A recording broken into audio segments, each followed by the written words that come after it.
Bismillahirrahmanirrahim. Assalamualaikum warahmatullahi wabarakatuh. Di sini kami dari kelompok 5 akan mempresentasikan mengenai metode survei. Anggota kelompok 5 yaitu Amanda Yulia Damayanti dengan NPM 20101040001, Dika Nurita dengan NPM 20101040006, Rina Juniarti dengan NPM 20101040039, Wahyu Afiq Muhammad dengan NPM 20101040077, dan Ayu Yuliana dengan NPM 20101040079. Materi yang pertama yaitu survei surat. Menurut Young pada tahun 1996, metode survei surat dalam akuntansi manajemen menjadi metode penelitian yang unggul dengan mengaitkan 3 faktor utama, yaitu yang pertama, minat yang berkembang pada bentuk penelitian alternatif yang dapat menyediakan sumber data yang lebih kaya.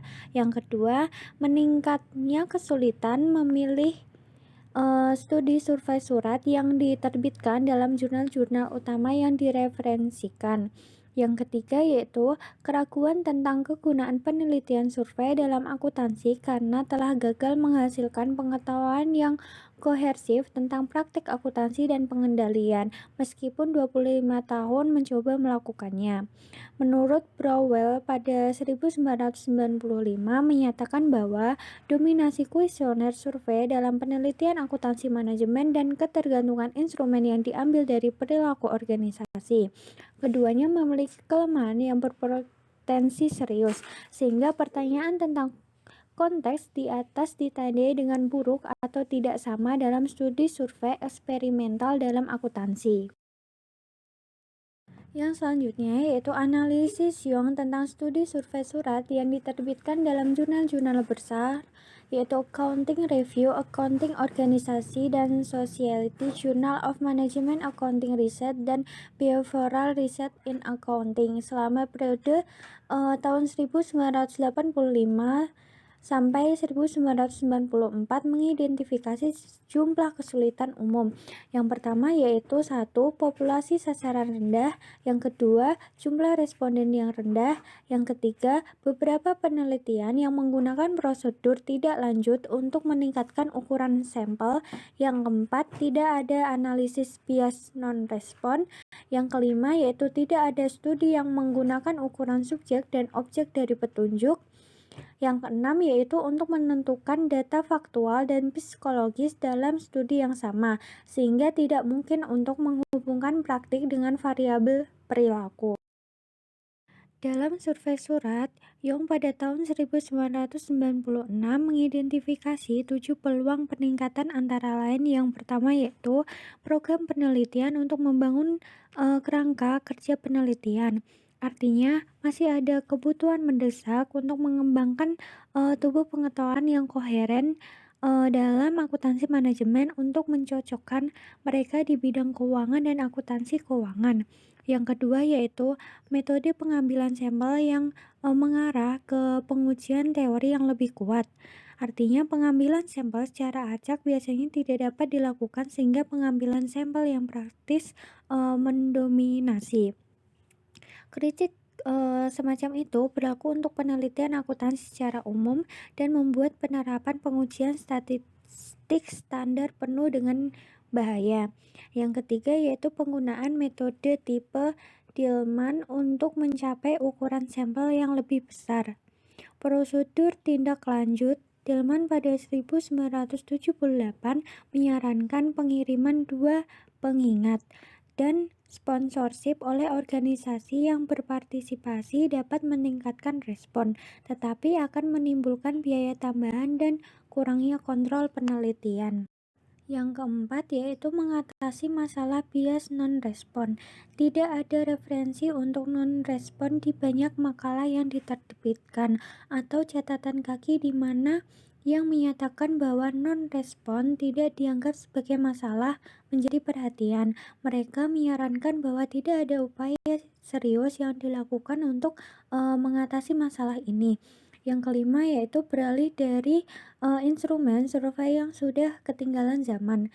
Meski umum untuk melihat makalah yang diterbitkan pada tahun 2002 menggunakan instrumen standar seperti yang dikembangkan oleh Mahoney pada tahun 1963 untuk kinerja yang dilaporkan sendiri.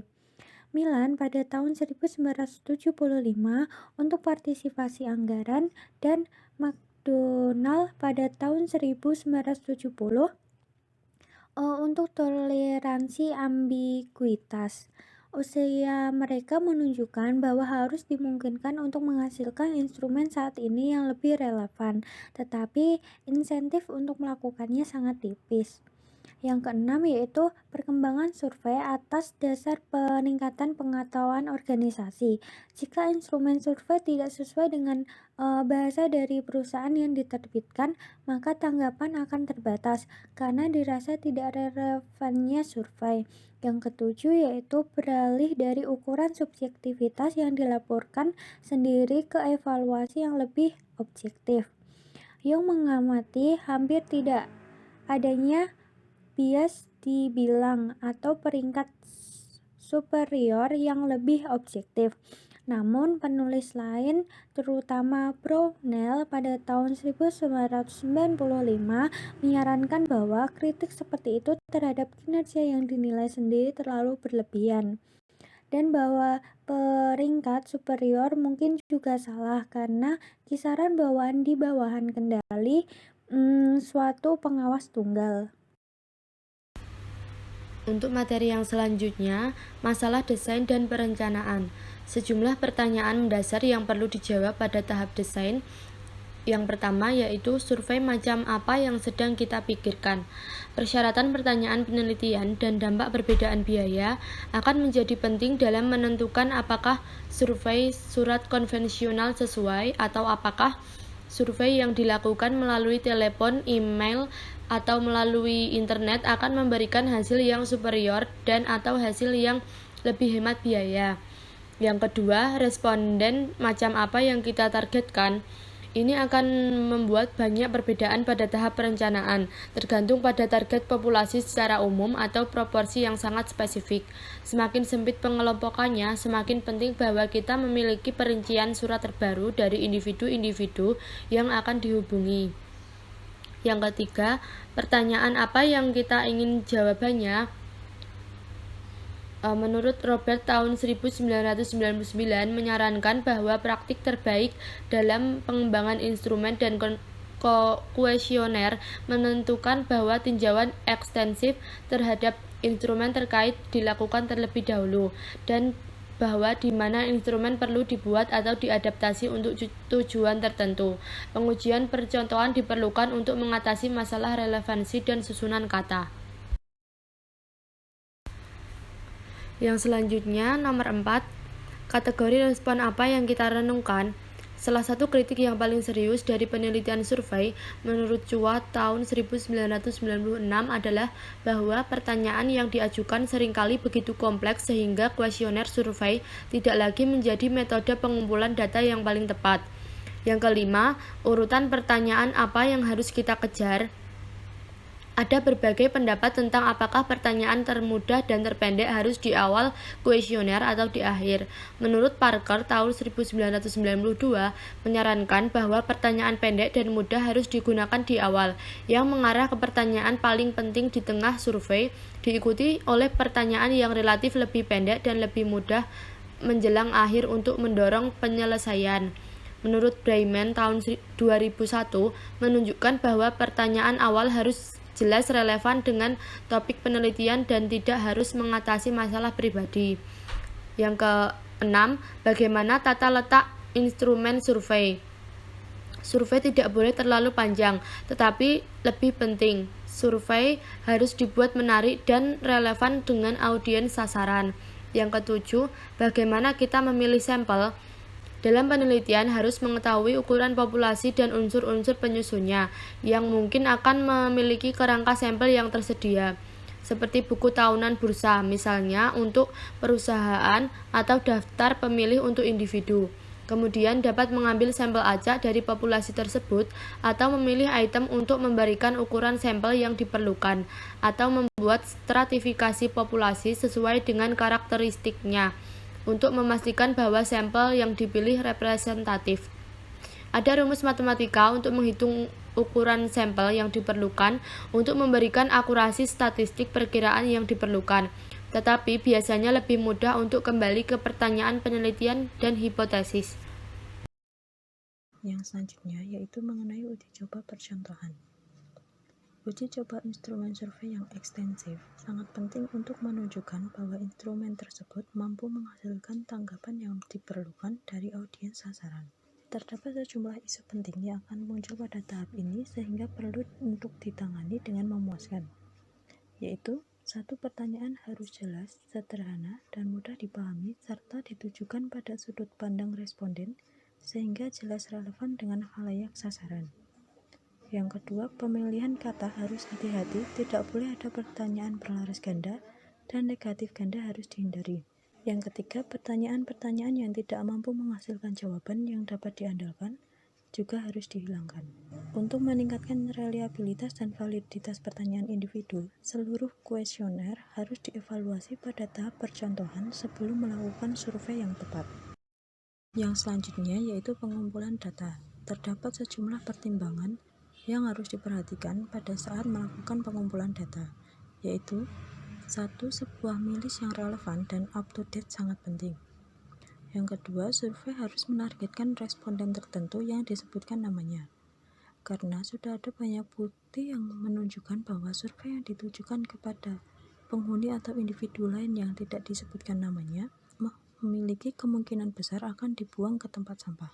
Literatur penelitian oleh Dillman pada tahun 1978 juga menunjukkan bahwa survei harus ditargetkan dengan nama dan posisi, serta jika ada keraguan dalam hal ini, harus dikonfirmasi terlebih dahulu melalui telepon sebelum pengiriman survei dilakukan. Yang ketiga, bagaimana merekam jawaban. Jika perekaman jawaban berurusan dengan survei surat, maka metode manual yang akan mendominasi. Namun jika memiliki tanggapan verbal atau tertulis, maka akan ada peluang untuk melakukan analisis kualitatif terperinci dari narasi melalui analisis isi teks meskipun harus ditranskrip dari rekaman kaset terlebih dahulu. Yang keempat, umpan balik kepada responden. Penawaran hasil agregat kepada responden dapat memberikan insentif yang mendorong penyelesaian survei, yang seringkali lebih berhasil daripada tawaran hadiah atau imbalan nominal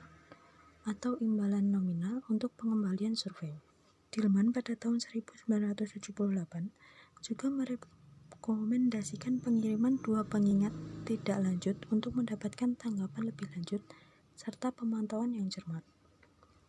Yang kelima, ada organisasi. Pada tahap perencanaan harus disadari pengorderan yang diperlukan untuk jawaban tertutup dan juga dari metode analisis yang akan digunakan. Dan yang keenam, ada masalah non-respon. Jika responden tidak representatif dan tingkat responnya sangat rendah, maka keraguan akan muncul tentang validitas temuan dan potensi bias yang diperkenalkan.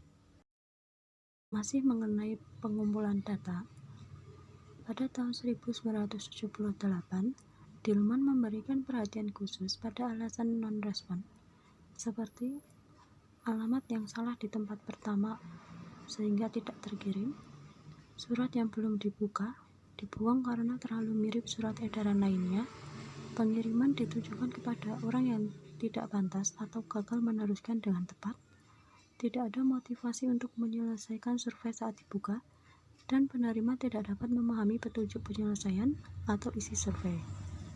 Dillman juga menjelaskan mengenai serangkaian tindak lanjut yang terperinci, seperti 1 minggu setelah survei awal dengan kartu pos pengingat, 3 minggu setelah pengiriman awal dengan surat pengantar dan kuesioner baru, dan 7 minggu setelah pengiriman pertama dengan surat pengantar ketiga dan kuesioner.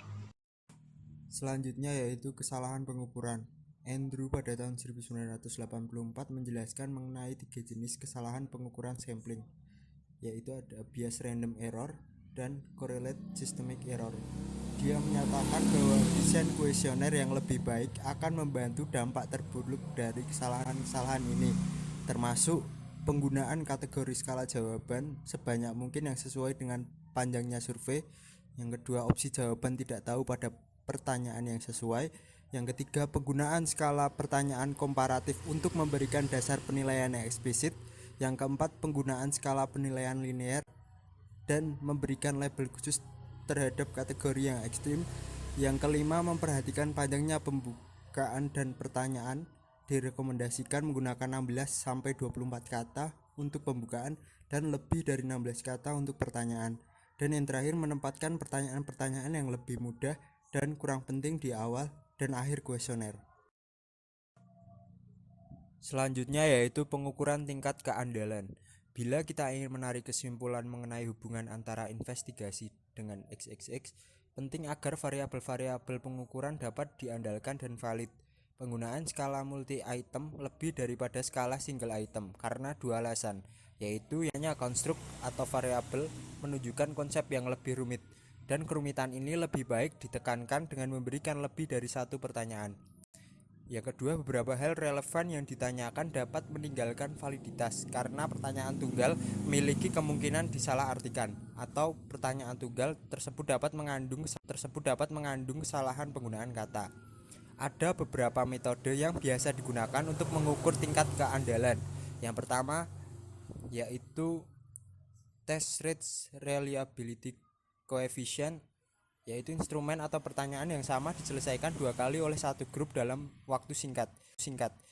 Korelasi atau kesamaan tinggi antara respon menunjukkan tingkat keandalan yang baik. Namun hasil tes kemudian mungkin sudah dipengaruhi oleh tes pertama. Yang kedua ada split half reliability coefficient. Instrumen diselesaikan oleh satu grup dan korelasi yang didapat dari grup yang disediakan. Biasanya antara yang pertama dan terakhir untuk mengukur kelelahan. Namun banyak kesalahan dapat terjadi akibat responden yang salah mengartikan pertanyaan atau kata-kata oleh responden yang menunjukkan bahwa adanya preferensi jawaban antar grup yang dipisah tersebut. Antara grup tersebut tinggi, hal ini menunjukkan tingkat keandalan tinggi yang konsisten. Namun panjangnya tes dan tingkat korelasi yang tinggi serta cara membagi grup tersebut akan mengaruhi pengukuran tingkat keandalan. Eksistensi atau lanjutan logis dari metode ini adalah perhitungan hubungan antara average inter-item coefficient atau F berdasarkan rata-rata semua pasangan. Dan yang terakhir ada Cronbach's alpha coefficient, merupakan metode pengukuran yang paling sering digunakan, terutama untuk instrumen yang baru dikembangkan dan dapat mengatasi isu yang timbul dari grup. Hasil dari metode ini tergantung dari jumlah item di dalam suatu instrumen. Oleh karena itu, kerentanan item-item ini harus dievaluasi untuk menunjukkan tingkat keandalan yang baik. Oleh karena itu, akan ada 6 koefisien rata-rata untuk menghasilkan F untuk model 4 item. Alpha dengan nilai 0,8 biasanya sudah dianggap cukup, meskipun nilai yang sedikit lebih rendah juga dapat diterima. Karena alpha Cronbach bergantung pada jumlah item, maka item yang lebih banyak akan meningkatkan koefisien yang sangat tinggi akan menghasilkan terlalu banyak pertanyaan yang mirip dan dapat menghasilkan instrumen yang terlalu banyak. Analisis mengenai kerentanan alpha untuk penghapusan item akan menunjukkan apakah kita memiliki set atau instrumen yang konsisten dengan tingkat keandalan. Selanjutnya yaitu metode wawancara. Untuk format wawancara itu ada 3. Yang pertama, wawancara terstruktur. Format yang paling mirip dengan kuesioner surat yang diisi sendiri. Peluang bias wawancara dibatasi dengan mencari konteks umum seperti pertanyaan yang sama, dalam urutan yang sama, dengan isyarat dan petunjuk yang sama yang diizinkan, dan semuanya dalam kerangka pertanyaan tertutup yang spesifik. Nah, pertanyaan tertutup ini dapat mempermudah pengkodean jawaban dan memberi keuntungan analisis selanjutnya serta menghilangkan kesalahan terkait pertanyaan terbuka. Namun, mengorbankan keunggulan komparatif dari metode wawancara dengan gagal memasukkan fleksibilitas dan kekayaan respons yang ditawarkan pertanyaan terbuka. Untuk literatur Akuntansi wawancara terstruktur ini yaitu penelitian Loe dan Shaw tahun 1968 dan Onsi tahun 1973. Yang kedua yaitu wawancara semi terstruktur, yang memungkinkan serangkaian pertanyaan untuk diajukan namun tidak dalam urutan yang pasti. Pertanyaan tambahan juga dapat diajukan dalam wawancara ini sesuai dengan keinginan pewawancara untuk memeriksa masalah yang muncul selama wawancara. Untuk literatur atau literasi terkaitnya yaitu penelitian Lillis tahun 1999. Kemudian yang ketiga yaitu wawancara tidak terstruktur. Dimulai dengan serangkaian topik untuk diskusi, bukan pertanyaan spesifik untuk ditanyakan. Pendekatan dengan kata-kata dan frasa aktual dapat membuat yang diwawancarai itu merasa cukup nyaman. Untuk literaturnya yaitu penelitian Merchant tahun 1985. Beberapa hal yang dapat menyebabkan hasil wawancara dipertanyakan. Yang pertama, pertanyaan dengan kata-kata buruk dapat menyebabkan kebingungan atau kesalahpahaman di antara orang yang diwawancarai. Yang kedua, masalah memori di antara orang yang diwawancarai dapat membuat tanggapan instan tidak bertanggung jawab. Yang ketiga, pertanyaan diajukan dengan tidak konsisten atau pewawancara tertentu mungkin berperilaku berbeda dari waktu ke waktu dan di antara respondennya. Yang keempat, masalah mungkin timbul dalam pencatatan dan pemrosesan tanggapan. Dan yang kelima, munculnya bias non-tanggapan seperti halnya dengan survei surat, tetapi penolakannya itu diperparah dengan ketidakhadiran. Adapun poin-poin khusus yang harus ditangani berkaitan dengan perhatian terhadap masalah etika. Yang pertama, pewawancara harus mengidentifikasi dirinya dengan jelas, siapa yang mereka wakili dan tujuan dari wawancara. Yang kedua, orang yang diwawancarai harus menyadari bagaimana dan mengapa mereka dipilih untuk ikut. Kemudian yang ketiga, kerahasiaan dan anonimitas tanggapan harus ditekan. Yang keempat, pentingnya partisipasi sukarela, sehingga orang yang diwawancarai itu bebas untuk menarik kerjasama setiap saat. Yang terakhir yaitu yang kelima, adanya kesempatan bagi orang yang diwawancarai untuk mengajukan pertanyaan. Pewawancara perlu berhati-hati dalam hal ini karena jika lengah mereka dapat dibujuk untuk mengungkapkan pertanyaan penelitian yang sedang diperiksa. Pemeriksaan tersebut dapat mengancam validitas dari tanggapan orang yang diwawancarai berikutnya. Sekian yang dapat kami kelompok 5 sampaikan, kurang lebihnya kami mohon maaf.